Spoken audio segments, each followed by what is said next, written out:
എന്ന് പറഞ്ഞാൽ jumping jacks, high knees പോലത്തെ തീവ്രത കൂടിയ ജമ്പിങ് കൂടിയ ആക്ടിവിറ്റികൾ ചെയ്യാതിരിക്കുന്നതാണ് നല്ലത്. വേദനക്കും അതുപോലെ തന്നെ ആങ്കിൾ പെയിനും ഹീൽ പെയിനും ഒക്കെ കാരണമാവും. പലരും ധരിച്ചു വെച്ചിരിക്കുന്നത് ഇങ്ങനെയുള്ള തീവ്രത കൂടിയ വ്യായാമങ്ങൾക്ക് ശരീരം ഫാറ്റ് ബേൺ ചെയ്യും എന്നുള്ളതാണ്.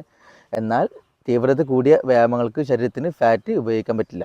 കലോറി ഡെഫിസിറ്റ് ഡയറ്റിലല്ല എന്നുണ്ടെങ്കിൽ തല കുത്തി മറിഞ്ഞാലും ശരീരം ഫാറ്റ് എടുക്കില്ല. ഒരു ഡെഫിസിറ്റ് ഡയറ്റിലാണെന്നുണ്ടെങ്കിൽ ഇങ്ങനെയൊന്നും ചെയ്യേണ്ട ആവശ്യമില്ല. പ്രോപ്പറായിട്ടുള്ള വെയിറ്റ് ട്രെയിനിങ് പ്ലസ് ആവശ്യത്തിന് കാർഡിയോ സ്ട്രെച്ചസ് എല്ലാം ചെയ്ത് കഴിഞ്ഞാൽ തന്നെ മെല്ലെ മെല്ലെ ഫാറ്റ് കുറഞ്ഞിട്ട് ശരീരഭാരം കുറഞ്ഞോളൂ. പല ആൾക്കാരും വിചാരിച്ചുകൊണ്ടിരിക്കുന്ന ഇങ്ങനെ ഒരു 100 ജമ്പിങ് ജാക്സ് ചെയ്ത് റെസ്റ്റ് എടുത്ത് അത് കാർഡിയോ ആയിരിക്കും എന്നുള്ളതാണ്. ഈ jumping jacks, high knees, butt kick പോലത്തെ എയറോബിക് വ്യായാമങ്ങൾ നമുക്ക് തുടർച്ചയായിട്ട് 20 മിനിറ്റ് എങ്കിലും ഇൻറ്റൻസിറ്റി ഇൻ്റർവെൽ ട്രെയിനിങ് ആയിട്ട്, അതായത് ഇൻ്റർവെൽ അപ്ലൈ ചെയ്താൽ മാത്രമേ ശരീരത്തിനത് കാർഡിയോ ആയിട്ട് എഫക്റ്റീവായിട്ട് വരുന്നുള്ളൂ. ഇൻറ്റൻസിറ്റി ഇൻ്റർവെൽ ട്രെയിനിങ് ചെയ്യുന്നത് ഒരു യൂണിവേഴ്സൽ നോം ഉണ്ട്. അതായത് 40 സെക്കൻഡ് ഈ ജമ്പിങ് ജാക്സ്, ഹൈ നീസ് പോലത്തെ ആക്ടിവിറ്റി ചെയ്യുക, 20 സെക്കൻഡ് ലോ ഇൻറ്റൻസിറ്റി ആക്ടിവിറ്റി നടത്തം പോലത്തെ ആക്റ്റീവ് റെസ്റ്റ് ചെയ്യുക. എന്നിട്ട് തുടർച്ചയായിട്ട് 20 മിനിറ്റ് ചെയ്യാൻ സാധിക്കുന്ന ലെവലിൽ കാർഡിയോ കപ്പാസിറ്റി ആയിരിക്കണം.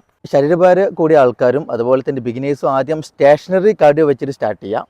അതായത് ട്രെഡ്മില്ല്, ജോഗിങ്, സൈക്ലിങ്, സ്വിമ്മിങ് പോലത്തെ കാർഡിയോ വ്യായാമങ്ങൾ ചെയ്തിട്ട് മെല്ലെ മെല്ലെ കാർഡിയോ കപ്പാസിറ്റി കൂട്ടുക. അതുപോലെ തന്നെ സ്ട്രെങ്ത് ട്രെയിനിങ് ചെയ്തിട്ട് നമ്മുടെ ജോയിൻറ്റ്സ് എല്ലാം സ്ട്രോങ് ആക്കിയതിന് ശേഷം ഇതുപോലെയുള്ള high intensity interval training apply ചെയ്യുക.